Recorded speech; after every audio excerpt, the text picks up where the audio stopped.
বাংলাদেশে হিন্দু সম্প্রদায়ের ওপর চলমান অত্যাচারের প্রতিবাদে মালদার হাবিবপুরে হিন্দু গ্রামবাসীদের একটি প্রতিবাদ মিছিল অনুষ্ঠিত হয়। সেই মিছিলে উপস্থিত ছিলেন হাবিবপুর বিধানসভা কেন্দ্রের বিজেপি বিধায়ক জুয়েল মুর্মু। বিধায়ক জুয়েল মুর্মুর অভিযোগ, বাংলাদেশে হিন্দুদের ওপর চলছে নৃশংস অত্যাচার, এমনকি হিন্দু যুবককে পুড়িয়েও মারা হয়েছে। এই পরিস্থিতির প্রতিবাদ করতে গেলে রাজ্যের পুলিশ প্রতিবাদীদের হেনস্থা করছে। তিনি হুঁশিয়ারি দিয়েছেন, যদি এই ধরনের অবস্থা চলতে থাকে মানুষ তৃণমূলকে ছুঁড়ে ফেলবে। দেখুন, আপনারা জানেন যে বাংলাদেশে যে ইউনুসের নেতৃত্বে যেভাবে সেখানে হিন্দুরা পুড়িয়ে মারছে, এর শুধু আজকে নয়, দীপু দাসকে যেভাবে পুড়িয়ে মারলো, সেখানে হিন্দুরা থাকতে পারছে না, হিন্দুদেরকে তাড়িয়ে দিচ্ছে। আর এখানে যখন আন্দোলন করতে হয়, হিন্দুরা যখন আন্দোলন করে, এইখানকার মাটি মানুষের সরকারের মমতা ব্যানার্জির যে পুলিশ প্রশাসন হিন্দুদেরকে মারে, এত মারার ভয়ে আর তারা আন্দোলন বের করতে পারছে না।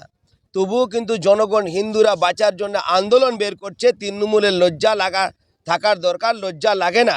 কিন্তু আমি বলবো, শুধু নয়, হিন্দুদেরকে যেভাবে আপনারা দেখেছেন যে হরগোবিন্দ দাস, চন্দন দাসকে যেভাবে মেরেছে, নৃশংসভাবে হত্যা করা হয়েছে, এবং আমাদের মোথাবাড়িতেও ঘর বাড়ি লুটপাট করা হয়েছে, হিন্দুদের উপরে এত অত্যাচার করা হয়েছে। বাংলাদেশি আর আমাদের পশ্চিমবাংলায় কোথায় বাদ হলো? তৃণমূলদের লজ্জা লাগানো উচিত। তৃণমূল যদি এরপরেও যদি লজ্জা না লাগে, আমাদের এখানকার হিন্দুরা তাকে ছুঁড়ে ফেলে দেবে, যারা ভাইয়ের কাছে পাঠিয়ে দেবে। এদিকে জুয়েল মুর্মুর মন্তব্যের জবাবে মালদা জেলা তৃণমূল কংগ্রেসের সহ সভাপতি শুভময় বসু বলেন, আগামী বিধানসভা নির্বাচনের পর মানুষ জুয়েল মুর্মুদের ধাওয়া করে বাংলাদেশে পাঠিয়ে দেবে।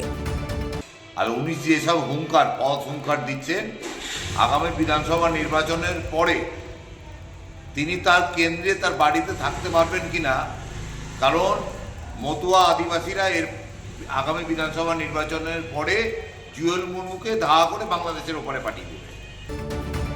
অন্যদিকে মিছিলে হিন্দু সম্প্রদায়ের সঙ্গে স্থানীয় বাসিন্দারা মোহাম্মদ ইউনুসের কুশপুত্তলিকা দাহ করে তাদের ক্ষোভ প্রকাশ করেছেন। মালদা থেকে মাধব কুমার মণ্ডলের রিপোর্ট, খবর বাংলা।